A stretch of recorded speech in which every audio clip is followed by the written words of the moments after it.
अस्सलामुअलैकुम। मेरे तमाम देखने और सुनने वाले मेरे बहन भाइयों को मेरा प्यार भरा सलाम। आज हम बना रहे हैं मज़ेदार गुड़ वाली सेवइयाँ। सबसे पहले आपने पैन में पानी डाल के उसे बॉईल करना है। जब बॉईल आ जाए तो उसमें 1 पाव सेवइयाँ शामिल कर लें। सेवइयों को सिर्फ 2 मिनट पकाएं और छान लें। उसी पैन में 1 लीटर दूध ऐड करें और उसमें 1 कप क्रश किया हुआ गुड़ शामिल करें और अच्छी तरह मिक्स कर लें। जब दूध को बॉयल आ जाए तो उसमें आपने उबली हुई सेवइयाँ शामिल करनी हैं।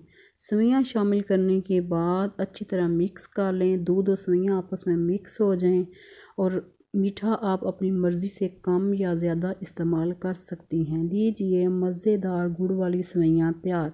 अगर रेसिपी अच्छी लगे आपको इसे लाइक कीजिएगा, शेयर कीजिएगा, चैनल को सब्सक्राइब कीजिएगा, बेल आइकन के बटन को प्रेस कीजिएगा।